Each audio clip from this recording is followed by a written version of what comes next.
할렐루야. 오늘 여러분들과 함께 이에 메오드라는 특별한 제목으로 말씀을 드리려고 합니다. 메오드라는 말은 오늘 제가 이 원문을 쓴 이유가 있습니다. 한글 성경에는 번창이라고 단어가 되어 있습니다만 실제 그 메오드라는 단어가 두 번 반복해서 나와 있다는 것은 강조이고, 그 메오드라는 단어는 히브리인들이 가장 좋아하는 단어입니다. 어떤 뜻이냐 하면 증가한다는 뜻입니다. 더 많아진다는 뜻입니다. 더 잘 된다는 뜻이고, 더 발전한다는 것이고, 더 형통하다는 이러한 종합적인 단어를 쓸 때 그들이 우와, 메오드에 복이 있으면 좋겠다라고 하는데, 오늘은 그 단어가 이 야곱의 사건에 두 번이나 반복이 되어 나타난다는 것입니다. 조선일보 박근영 기자의 닥터 사이언스라고 하는 오래전에 이분이 시리즈로 과학에 대한 이야기를 연재한 적이 있습니다. 그 중에 2015년 5월 1일자에 나온 기사를 제가 참 재밌게 보았습니다. 어떤 기사이냐 하면 1988년에 호주에서 전 세계에서 가장 큰 전파 망원경을 보유하고 있었는데, 국립천문대가 보유한 무려 지름이 46m나 되는 전파 망원경이었습니다. 크기가 여러분들이 가늠이 되지 않으면 우리 본당 크기의 2배라고 보시면 됩니다. 이 어마어마한 천체 또한 전파 망원경이 있는데, 거기서 연구하던 과학자들과 천문학자들이 깜짝 놀랄 일이 1988년에 그 파크스라고 하는 전파 망원경에 지금까지 한 번도 알려지지 않은 새로운 형태의 그 전파를 잡아낸 것입니다. 그것을 잡아내어서 과연 우리가 지금까지 알지 못했던 이 전파가 무엇일까 고민을 하고 연구를 합니다. 과학계와 천문학계가 난리가 났습니다. 전파를 분석하면서 세 가지의 추측을 했습니다. 첫 번째는 아마 지구보다 몇백 배 큰 거대한 별이, 이 별이 소멸하는 과정에서 나오는 신호일 것이다. 두 번째 학설은 이전에 미처 발견하지 못한 새로운 대기 현상, 이 우주의 대기, 지구나 우주의 대기 현상이 아닐까라고 추정을 합니다. 그렇지만 그 당시에 바로 과학자들과 천문학자들이 세 번째가 가장 유력하다고 보았습니다. 그것은 바로 머나먼 곳에 있는 외계의 생명체, 즉 외계인들이 이 지구에 보내는 신호라고 그렇게 생각을 했습니다. 이 신호는 1988년에 한 번 이루어지고 사라진 게 아니라 그 해에도 매 이렇게 여러 차례 꾸준히 감지가 되었고, 그 다음 해도 꾸준히 감지가 되었습니다. 학자들은 우주에서 외계의 생명체가 꾸준히 자기들의 존재를 이야기하고 이 지구에 신호를 보낸 것을 가장 높은 가능성으로 발표까지 했습니다. 그때부터는 이들이 보내온 신호의 체계가 어떤 것인가, 그것을 해석하려고 부호 체계를 가지고 오랫동안 연구하며 여러 가지의 가설까지도 세웠습니다. 하지만 무려 14년 뒤에 그들은 바로 이 미스터리한 외계 신호의 정체를 밝혀냈습니다. 신호가 무엇이냐 하면, 알고 보니 바로 그 국립천문대가 있던 그 천문대 사무실의 주방에 있었던 전자레인지에서 발생한 전자파였습니다. 알고 보니 사무실에서 이게 전자레인지를 쓰다가 우리 보통 그 정지, 중지 버튼을 누르고 문을 열지 않습니까? 깜빡해서 중지 버튼을 누르지 않고 돌아가는 상황에서 전자레인지를 급하게 문을 열 때 나오는 그 전자파가 이 어마어마한 46m의 전파 망원경에 엄청난 전자파에 영향을 주고, 그 신호를 이 과학자들과 천문학자들은 외계인이 보낸 신호라고 무려 14년 동안이나 연구를 한 것입니다. 얼마나 황당한지요.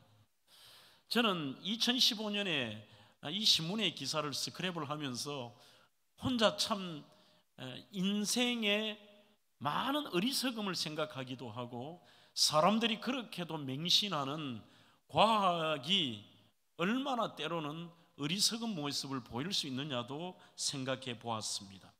인간은 과학과 기술 문명이 발전하며 과학과 경험을 강조하면서 점차 하나님의 말씀은 그들의 논리와 과학에 맞지 않더라고 해체를 해버립니다.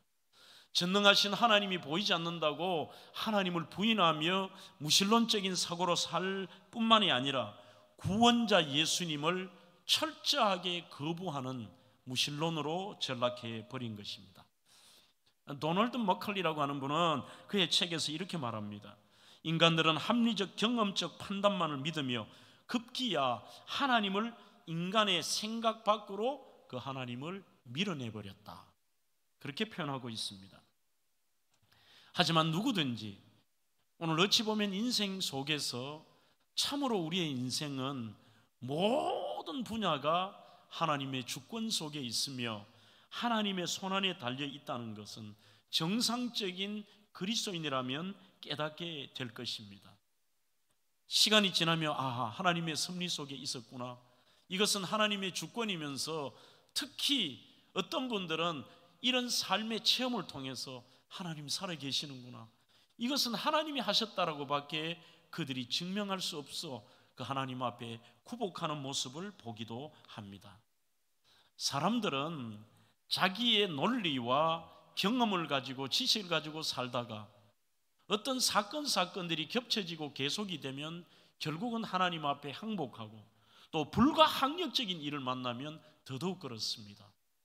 도저히 인간의 과학과 의술과 어떤 방법으로 되지 않을 때에 사람들은 그것을 초자연적이라고 하는 어리석은 말을 하기도 하고 기적이라고 하지만, 우리는 하나님의 은혜로 그러한 것들을 경험하면서 더욱더 하나님과 동행하는 삶을 사는 것입니다. 그런 대표적인 한 인물이 있습니다. 오늘 본문의 야곱이라고 하는 인물입니다. 저는 희한하게도 우리의 믿음의 조상인 아브라함과 이삭과 야곱, 요셉, 그러한 인물 중에 그래도 야곱이 참 좋습니다. 대단히 탁월해서가 아니라 진짜 우리와 비슷하기 때문입니다. 때로는 얍삽하고 계산적이고 따지기를 좋아하고, 그리고 자기 머리를 믿으며 까불어대고, 그러다가 때로는 어려움 속에 하나님 찾다가, 그러면서 또 하나님 은혜를 주시면은 그것을 누리다가 또 세상의 길로 가고 하나님을 벗어나려고 하는 그 반복되다가 결국은 마지막 그의 인생의 노년에 보면 어찌 보면 네 사람 중에 가장 거룩하면서도 가장 아름다운 그 노년을 맞이한 야곱의 모습을 보는 것입니다.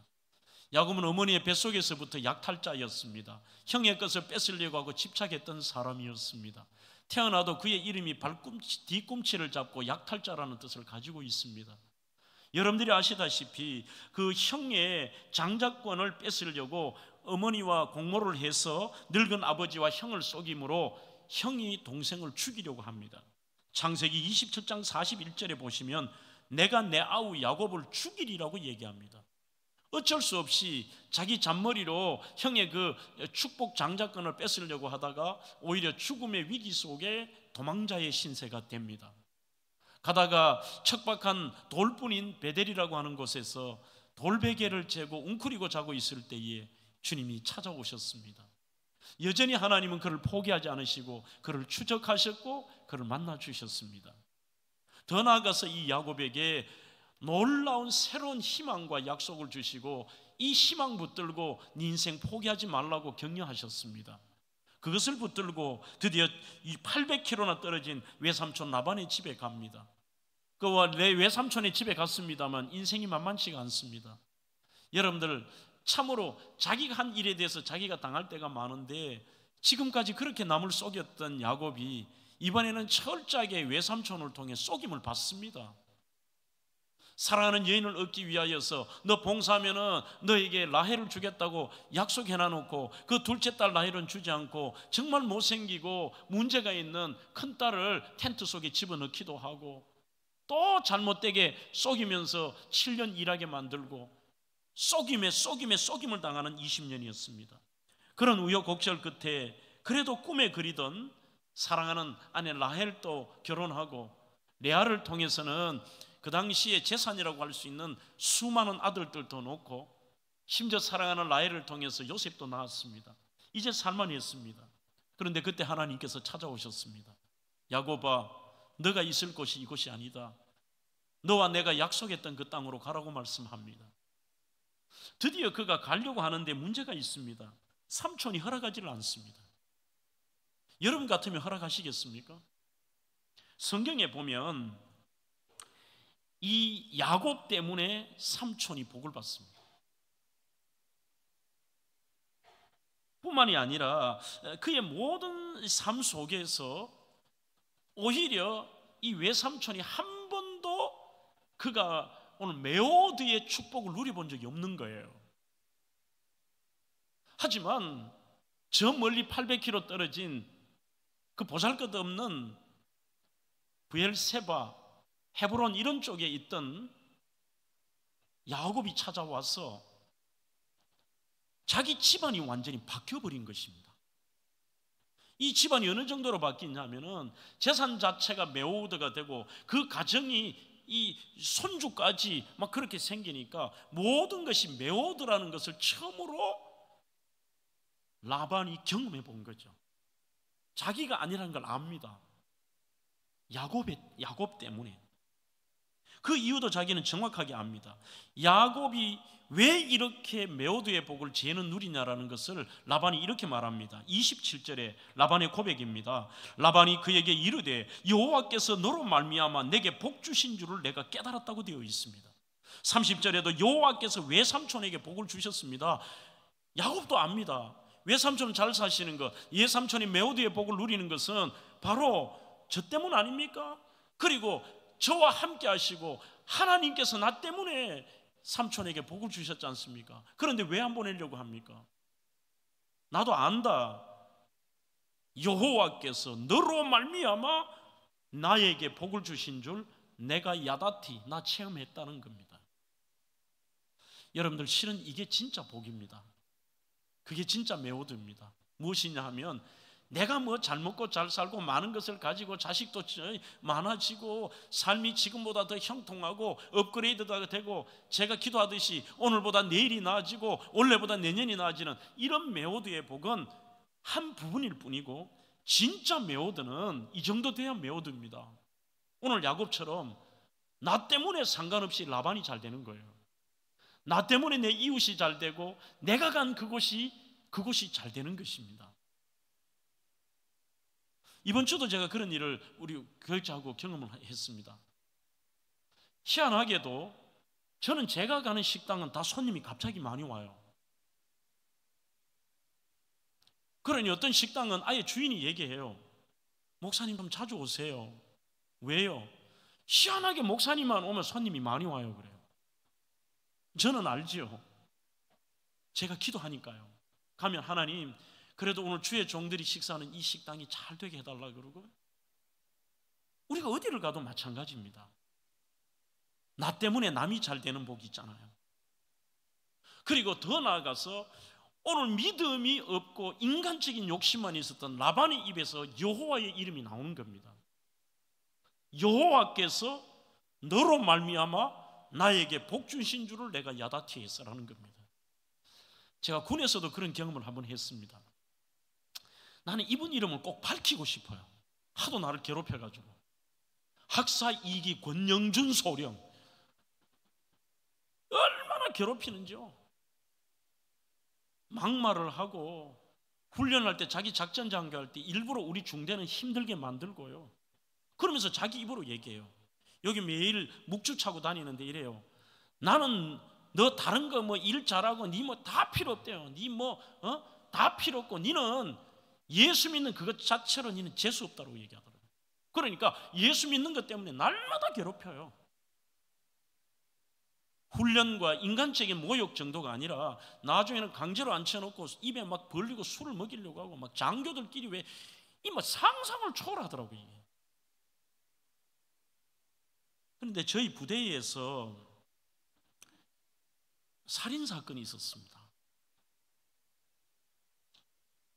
살인 사건이 어떤 경우냐 하면 갓 중사를 단번하고 병장하고가 갈등이 생겨서 아침 점호를 하는데 이 병장이 그 중사를 놀린 거예요. 놀리니까 그 중사가 계급은 더 높은데 그럴 수 있느냐? 참다 한데 이 아이가 식당에 가서 그 칼을 가지고 와서 그대로 찔러버렸어요. 병원에 실려가는 도중에 죽었습니다. 참 가슴 아픈 얘기인데, 그때 저는 대구에 휴가를 와 있었습니다. 저는 그때 휴가 일정이 아니었습니다. 우리 그 본부대장 하는 분하고 그때 인사를 보고 있던 분이 자꾸 저보고 근무를 좀 휴가를 바꿔달라는 겁니다. 자기들 좋을 때 가려고 하는 거죠. 그러니 제가 예수 믿는 걸 악용하는 거예요. 쟤는 예수 믿으니까 뭐든지 양보할 거라는, 뭐 그렇게 살았으니까요. 양보를 해줬습니다. 제 휴가가 아니라 이렇게 내려와서 그때 집사람하고 저희 집에 어머니 아파트에 저녁에 있었습니다. 그 와서 그날 하루 자고 그 다음 날이었는데 부대 대대장님께 전화가 왔어요. 저보고 빨리 부대로 오라는 것입니다. 그 이유가 이 살인사건 때문에 부대가 초토화돼 버렸고, 대대장은 가택연금, 해당되는 본부대장은 바로 구속, 그날 일찍 사령 섰던 사람도 구속, 뭐 이러면서 부대가 초토화가 됐는데, 그때 저를 괴롭혔던 그 권영준 소령도 부대에서 대기를 하는데 이 사람도 관련이 돼서 이 업무를 못 보는 거예요. 부대 해결을 못 해요. 그래서 빨리 저보고 와서 이 문제를 해결하는데, 그 부대의 중심 간부들 중에 우리 대대에서 유일하게 저 혼자가 그게 관련이 안 된 겁니다. 그냥 저는 휴가가 있었으니까요. 부대에 이제 급하게 복귀를 했습니다. 복귀를 해서 위병소를 지나 차를 대고 대대 본부 쪽으로 걸어 들어가는데, 저를 그렇게 괴롭혔던 권영준 소령이 이 방송 좀 들으면 좋을 것 같아요. 요 앞에 앉아 계셨어요. 탁 해가지고 그냥 이 계단에, 일반 계단에 탁 완전히 뭐 낙심한 사람처럼 앉아있다면 저보더니만 이렇게 얘기하더라고요. 야 임마, 너 보니까 너 뒤에 하나님이 있다는 건 내가 믿겠다 그러더라고요. 저는 그때 처음 들어본 거예요.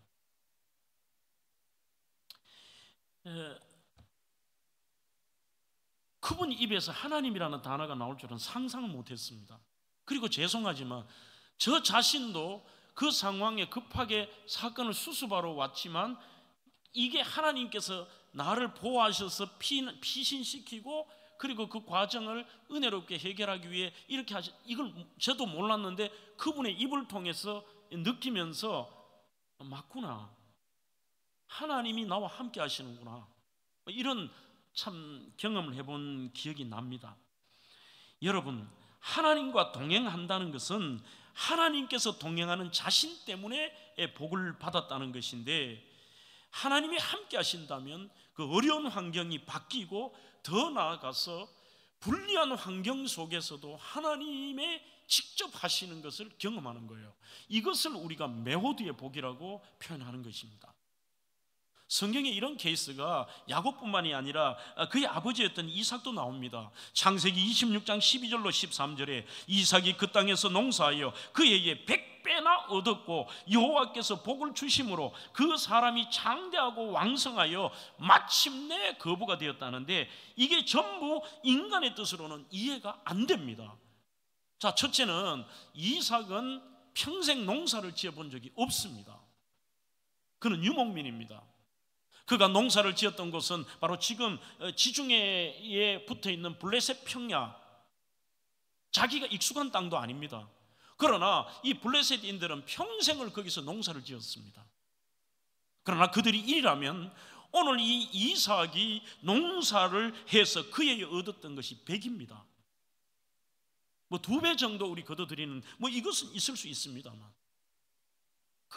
끊임없이 그의 할아버지에게, 그의 아버지에게, 오늘 이렇게 약삭발랐던 야곱에게도 그가 오늘 형통한 자가 되고 메호드의 복을 누리는 그 모든 전제가 열심히 했다, 최선을 다했다, 좋은 아이디어가 있었다, 능력이 있었다, 아닙니다. 농사를 지어본 적이 없고 오늘 이러한 야곱에게 있어서도 문제투성이지만 여호와께서 복을 주심으로, 그의 아들도 마찬가지입니다. 창세기 39장 2절에 요셉도 여호와께서 요셉과 함께 하심으로 그가 형통한 자가 되어, 39장 23절 여호와께서 요셉과 함께 하심이라 여호와께서 그를 범사에 메워도 하셨다, 그렇게 나와 있습니다. 범사에, 전부 단어가 여호와께서 함께 하심으로, 여호와께서 함께 하심으로. 그것을 우리는 동행이라고 말합니다. 동행. 절망의 야곱이 유일하게 할 수 있는 일은 하나님과 동행하는 것 말고 아무것도 없는 것입니다. 도대체 동행이 뭐예요? 1번은 동행은 내 곁에 하나님이 계시다는 것은 그분을 의식하며 산다는 뜻입니다. 우리는 삶의 현장에서 이 주일이 참 중요합니다. 여러분들이 하나님을 잊어먹고 있다가도 최소한 주일날 이곳에 오셔서 여러분들이 예배를 드리고 말씀을 드리며 잊어버린 그 하나님을 다시 한번 내가 마음에 새기고 그분과 동행하고 또 한 주를 출발하는 것입니다. 그래서 주일이 중요해요. 참 우리 그리스도인들에게는. 우리의 일상생활 속에서 그분을 의식하며 사는 겁니다. 죄를 지려고 하는 그 현장에도 그분을 의식하면 다르지 않습니까? 힘들고 어려운 곳에도 우리가 주님을 의식하고 주님이 나와 함께 하신다는 걸 알면 어떤 것도 견딜 수도 있는 것입니다. 그리고 우리가 하나님과 동행한다는 것은 그분을 부르는 것입니다. 동행하니까 부를 수 있지 않습니까? 동행을 안 하니까 안 부르는 것입니다. 동행한다는 것은 함께니까 맡기는 것입니다. 같이 짐을 지는 것입니다. 장신대 총장을 했던 김은용 박사의 하늘소리 땅소리라는 책에 보면 하나님과의 동행을 이렇게 쓰고 있습니다. 동행은 환경을 뛰어넘어 하늘의 은혜를 누리게 만들어줍니다. 험한 세상에서 살아가면서도 천국을 맛보며 살 수 있게 해주는 가장 중요한 요소입니다. 신세 한탄하고 사람 원망하면서 보내기에 넉넉한 자리에서 오히려 하나님과 동행하는 삶을 택하십시오. 하나님과 동행이라는 것은 별거 아닙니다. 하나님이 계심을 믿고 순간순간 그분의 이름을 부르며 가는 것입니다. 그분의 손을 잡고 가는 것입니다. 나 혼자 갈 수 없고 내 힘으로 어찌할 수 없는 일 가운데 서 있을 때 그분을 부르며 그분의 손을 잡고 가는 것입니다. 그래서 거기에 어떤 곳에도 거기에 나와 함께 계심을 확신하면서 힘들 때마다 아뢰는 것이고 답답할 때마다 그리고 절망의 순간에도 그분을 부르는 겁니다. 여러분들 성도가 부르는, 우리 구약에는 감히 하나님을 아버지라 부를 수 없었습니다. 여호와라는 이름을, 너무나도 거룩한 이름을 부를 수 없었기 때문에 그 성경을 읽을 때도 많은 사람들이 그 성경을 읽지도 못하지만 하나님 여호와라는 이름이 나올 때마다 아도나이 주님이라는 말로 바꿔 부를 정도였습니다. 그러나 우리 구주 예수 그리스도가 이 땅에 오심으로 하나님과 우리 사이에 에베소의 말씀처럼 막힌 담이 허물고 하나님과 우리 사이에 화평을 얻은 다음에 하나님께서 우리에게 이렇게 말씀하십니다. 이제는 예수 그리스도께서도 아바 아버지라 부르는 그 능력과 특권을 우리에게 주셨다는 것입니다. 여러분들의 삶이 어렵고 힘들 때요, 때로는 기도할 수 없이 한탄에 젖었을 때도 아버지라고는 부를 수 있지 않습니까? 우리에게는 부를 수 있는 대상이 있다는 것입니다. 동행은 여러분들, 오늘 이 표현이 저는 가슴에 와닿습니다. 우리는 늘 신앙생활하는 것이 대단하고 무슨 이것은 특별한 수준이 되어야 된다고 생각하지만 이렇게 말하지 않습니까? 하나님과 동행이라는 것은 별것 아니다. 오늘 반대의 관점을 얘기해 보는 것입니다. 어렵고 힘들 때 우리는 세상 사람들이 부를 수 없지만 아버지 부를 수 있잖아요. 하나님 아버지, 그 말 속에, 부름 속에 다 아십니다. 주님이 아버지. 내 힘으로 어찌할 수 없을 때 크고 작은 일을 내놓고 의논하는 것이 동행입니다. 우리의 인생 속에, 여러분들의 삶에 어찌할 수 없는 시간 거기에 계신 분을 신뢰하는 것, 여러분들이 맞닥뜨린 많은 문제뿐만이 아닙니다. 답답하고 미래를 알 수 없고 세상의 어떤 것으로도 넘어갈 수 없는 그 현장 앞에서도요, 거기에 같이 계신, 나와 함께 하신 그분을 신뢰하는 것. 사람들이 희한합니다. 안 믿는 사람들도 갑작스런 엄청난 일들이 탁 당하면 뭐 부처님, 1월 성신님 그렇게 부르는 사람 없는 것 같아요. 이 사람의 그 파스칼이 말한 것처럼 인간의 본성 속에 그 하나님이 계신데, 급하면은요, 자기가 막 절에 가서 불공을 수십 년 들여도 급하면은 아이고 하나님요 막 이렇게 하나님 부르신다니까. 여러분, 최성규 아나운서라고 들어보셨죠?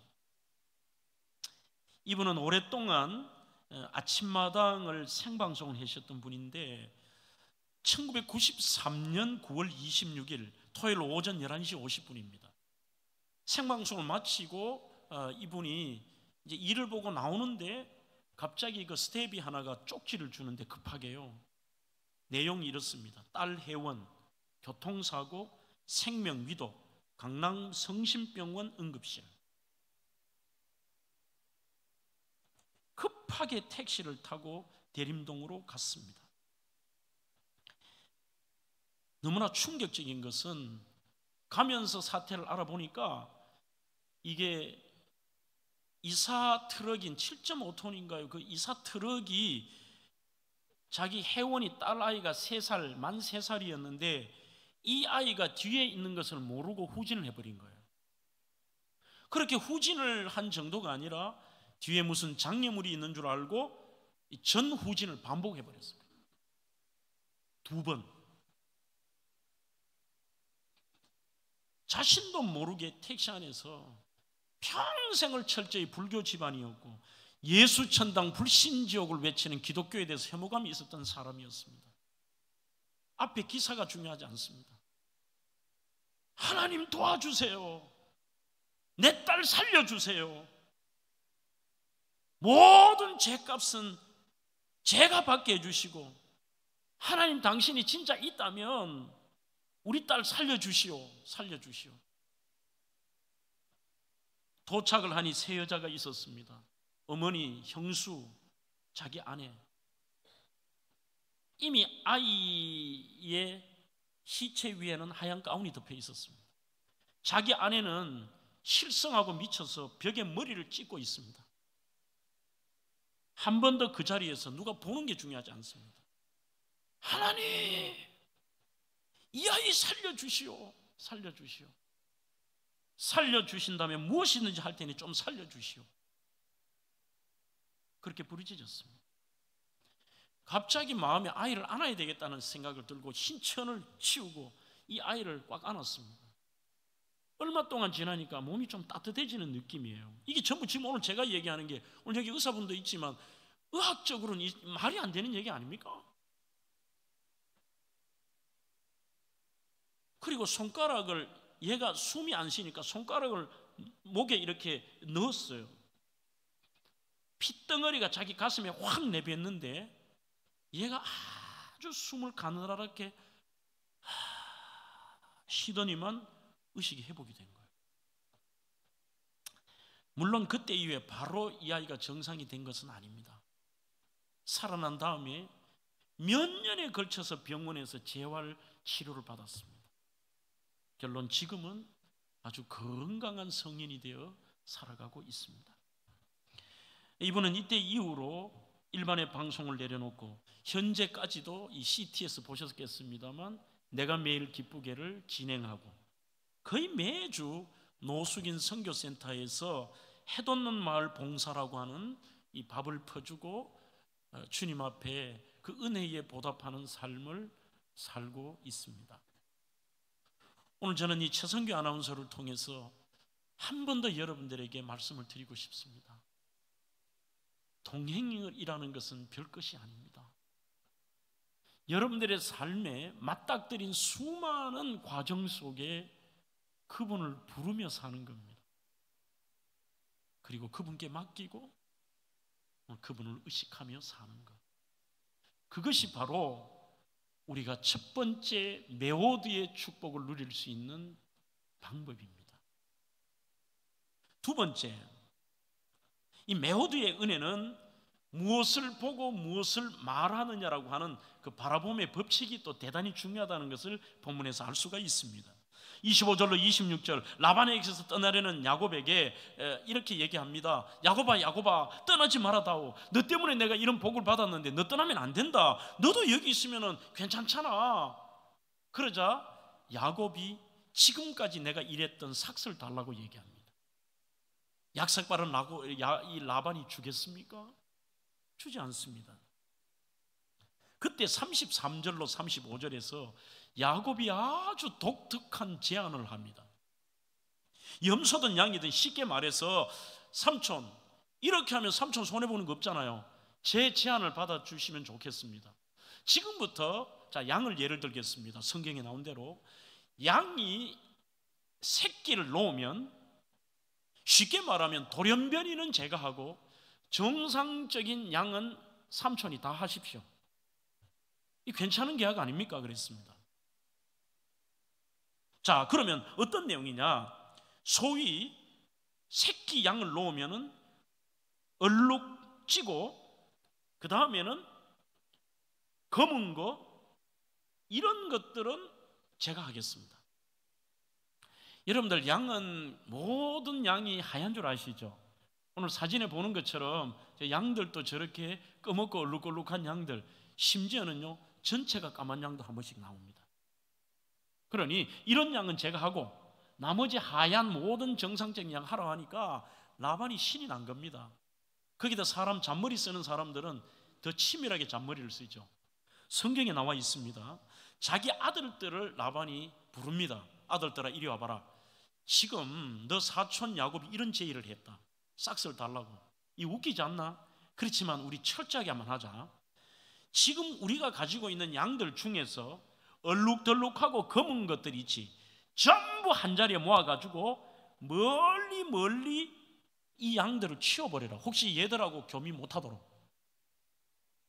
성경에는 그 거리가 얼마냐? 사흘 길을 완전히 멀리 보내버립니다. 아예 이런 양이 태어나지 못하도록 씨를 말려버린 것입니다. 이때부터 36절로 39절에 희한하게 야곱이 과학적으로 이해되지 않는 일들을 벌입니다. 오늘 본문에는 여러 나무가 등장을 합니다. 야곱이 버드나무와 살구나무와 신풍나무에 푸른 가지를 가져다가 그것들의 껍질을 벗겨 흰무늬를 내고 그 껍질 벗긴 가지를 양떼가 와서 먹는 개천의 물구유에 세웠다고 되어 있습니다. 그러니 지금 여기에 나온 나무들이 특별한 나무는 아닙니다. 당시에 거기에서 구하기 쉬운 나무들입니다. 이 나무들을 꺾어 가지고 와서 그 나무를 벗기는데 다 쭉쭉 벗기는 게 아니라 얼룩덜룩하게 하얀 게 드러나도록 얼룩덜룩하게 그것을 벗겨내는 거예요. 그리고 그것을 양들이 물을 먹는 물가에 물교를 만들어 놓은 곳에 그것을 이렇게 꼽아 놓은 것이죠. 무슨 미신이야? 그게 아닙니다. 한마디로 자기가 얼룩덜룩하고 검은 것이 자기 양인데 그 양들에게 그것을 보게 한 것입니다. 사람들도 마찬가지입니다. 여러분들이 무엇을 보고 무엇을 말하느냐가 여러분들의 미래입니다.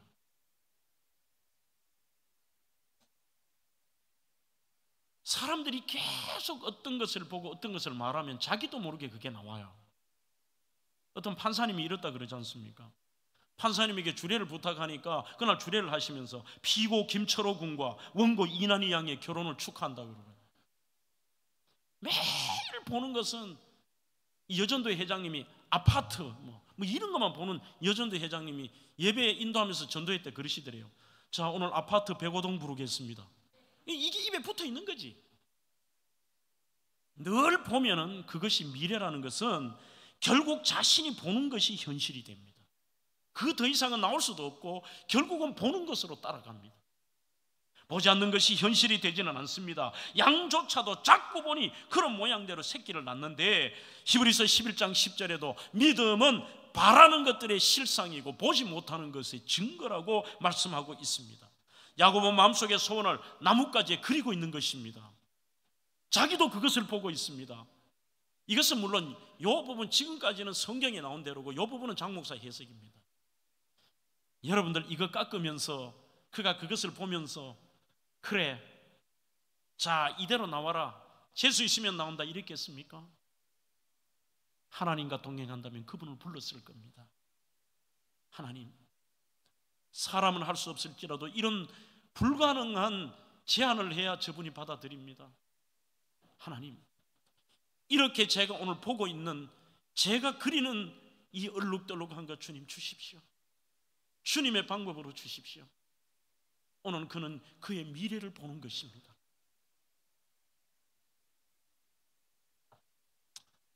축복은 그리는 대로 나타난다고 하는 한홍의 글이 있습니다. 요즘은 좀 제가 청년들에게 이 말씀을 드리고 싶습니다. 좀 자신에 대해서 내가 부족하고 내가 연약해도 내가 연약할수록 더욱 귀히 여기사, 우리를 귀히 여기시고 우리를 메워다 하실 수 있는 그분에 대해서 좀 여러분들이 믿는다면 오늘 이 시대 청년들도 좀 여러분들의 미래에 대한 불가능한 그림을 저는 좀 많이 그리면 좋을 것 같아요. 너무 요즘은 안 그려요. 안 그려. 자기가 알아서 포기하고 인간적으로 자기가 계산하고 뭐 이렇잖아요.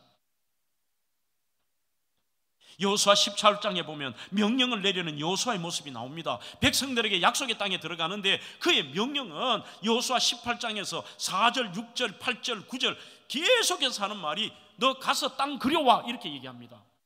너가 땅 그려와. 너는 이 땅 그리고 너 이 땅 그리고 땅을 그려와라고 얘기합니다. 드디어 18장 9절에 7부분을 책에서 그려서 실로 진영에 돌아와 여호수아에게 나오니 결론은 이겁니다. 너의 그린 그 땅이 너 거야 라고 얘기하는 것입니다. 큰 영적인 바라봄입니다. 현실로 당장 보이지 않지만 하나님께서 숨겨 놓으신 축복의 유전자가 있음을 잊지 마십시오. 이것을 믿는 사람은 그것을 구체화시켜 드려야 됩니다. 축복은 이렇습니다. 여러분들이 그림 그리는 것은 희한합니다. 넓게 그린 사람은 그대로 넓게 나타납니다. 좁게 그린 분은 좁게 나타납니다. 얼룩덜룩하게 그린 사람은 얼룩덜룩하게 나타납니다. 야곱의 바라봄의 법칙은 숨겨진 하나님의 축복의 유전자를 믿었습니다. 그러니 여러분들, 저는 신기하게도 이 야곱이 멘델이, 여러분들이 아시는 그 유전의 법칙이 있잖아요. 1865년에 멘델이 그 유전자와 관련된 3가지 법칙을 발견했습니다. 우열의 법칙, 분리의 법칙, 독립의 법칙. 그러면서 생물이 서로 다른 형질의 유전인자로 말미암아 결정되는데 특히 교미에 의해 생긴 잡종 1세대는 우성 형질로 나타나요. 그러니까 쉽게 말하면 흰양만 다 나타나요. 하지만 그게 한 세대 더 넘어가면 혼혈 2세대가 되면 우성 형질, 열성 형질이 어떻게 되느냐? 1세대는 3대 1로 나타납니다. 그 다음에 2세대는 1대 2대 1입니다. 오히려 열성이 더 많을 수 있다는 거죠. 그러면 지금 이미 얼룩덜룩한 거는 다 가져가 버렸어요. 흰 것만 있지만 흰 것 속에서도 그들에게는 열성의 형질이 있다는 거예요. 남들이 못 보는 걸 보는 거죠. 그리스도인이 하는 것이 그겁니다. 남들은 다 불가능하다, 남들은 안 된다, 없다, 안 보인다 해도 우리는 하나님이 숨겨놓으신 그 축복의 유전자를 보면서 우리는 하나님을 신뢰하기 때문에 그림을 그릴 수 있는 겁니다. 도전할 수 있는 것입니다. 요즘은 소원이 너무 없습니다. 우리 성도 여러분들이요, 우리가 믿는 하나님은 째짠 하나님이 아니십니다. 그리고 하나님은 우리 모두에게 하나님이 숨겨놓으신 축복의 유전자가 있다는 것입니다. 그래서 여러분들이 그리십시오. 여러분들의 자녀들에 대한 것도 그리십시오. 여러분들의 미래에 대한 것과 노년에 대한 것도 그리십시오. 소원을 가지십시오. 창세기 30장 30절에 보면 야곱의 소원이 뭐냐? 하나님, 나 어느 때까지 삼촌 집에 있을까요? 하나님, 저도 내 나름대로 나의 재산 주시고 나 독립하게 해주시고 약속의 땅 가게 해주세요. 이게 그가 그린 것입니다. 빌립보 2장 13절에도 너희 안에서 행하시는 이는 하나님이시니 자기의 기쁘신 뜻을 위하여 너희로 어떻게 하시느냐? 소원을 두고 행하신다 되어 있습니다. 그림을 그리는 사람, 오늘 저는 그것을 그가 신풍나무, 살구나무를 이렇게 깎은 것을 저는 그림이라고 생각합니다. 그것을 보며 미래에 대한 그림을 그리는 겁니다. 나는 할 수 없으되 하나님 부르면서, 그 하나님을 부르면서 내가 오늘 이 깎은 얼룩덜룩한 것처럼 주님, 저 양들에게도 주님께서 이 그림을 이루어 주십시오. 소원을 바라보며 될 줄로 믿고 인내하는 것입니다. 사랑하는 성도 여러분들이요, 오늘 마지막으로 책을 하나 소개해 볼까요? 크레이크 그로셀의 미리 결정하라고 하는 책은 신간에 보면 이런 말이 있습니다. 7째 챕터에서 나는 절대 포기하지 않을 것이다, 이걸 미리 결정하라는 거예요. 왜요? 하나님의 은혜가 우리에게는 있기 때문에. 나를 위한 하나님의 계획은 끝나지 않았다. 그릿, 우리 투지 기계를 영어로 그릿이라고 하죠. 그릿, 그만둘 법한 상황에서 버려라. 내 선택사항에 포기란 없다. 그 다음에 이렇게 말합니다. 넘어진 나를 업고 결승선을 통과하시는 분은 하나님이시다. 우리는 예수님께 시선을 고정하고 그분의 은혜만을 바라보면 된다. 하나님의 도우심, 그분의 개입하심, 그분의 은혜, 모든 것은 하나님의 은혜로부터 온다는 것을 이 야곱은 알고 있었습니다. 그래서 여러분들이 야곱의 스토리를 보시면 제일 많이 나오는 단어가 은혜라는 단어입니다. 창세기 33장에도 5절, 8절, 10절, 11절, 15절 야곱이 가로되 하나님이 주의 종에게 은혜를 주신 자식입니다. 내게 주께 은혜를 입으리 함입니다. 은혜를 얻어 싸우면 하나님이 내게 은혜를 베푸셨습니다. 나로 내 주께 은혜를 얻게 하소서. 전부 은혜입니다. 이해, 그 이해라는 단어는 이것입니다. 이것 때문에 도저히 불가능하고 도저히 안 되는 내용이지만 이해, 여호와께서 야곱과 함께 하시는 그것 때문에 하나님의 은혜가 야곱이 그린 그림을 하나님께서 그대로 그렇게 꿈을 꾼 대로 놓기만 하면은요 전부 그 양들이 얼룩지고 검은 것이에요. 그래서 또 이걸 따지는 학자가 있더라고. 카일 이 델리치 주석에도 이랬습니다. 이거는 그 자체가 사람들이 양은 얼룩덜룩한 걸 갑자기 탁 보면은 교미할 때 그걸 탁 보면 확 놀래서 그 놀란 게 여기 점으로 나타난다. 웃기는 소리를 하고 있어요. 또 어떤 것은 신풍나무 이게 그 여기서 얘기하는 살구나무 같은 것들을, 살구에서 우리 살구 아니고요 아몬드 나무입니다. 이걸 물에 꼽으면 거기에서 독소가 나와서 그 물을 먹는 양이 그거의 영향으로 기형적인 그런 양이 나온다. 어떻게 그래 과학을 좋아할까? 우리는 한마디로 요약할 수 있습니다.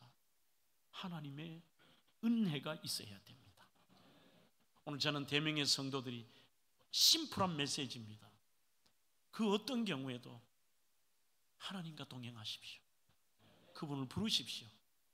그리고 그분의 은혜를 여러분들은 확신하며 그림을 그릴 때에 오늘 저는 대명의 모든 성도에게도 이 하나님의 주시는 메오드 증가하고 확장하고 승리하고 형통하는 이런 놀라운 은혜가 여러분들과 여러분들의 자녀와 삶에 임하기를 주의 이름으로 축원합니다.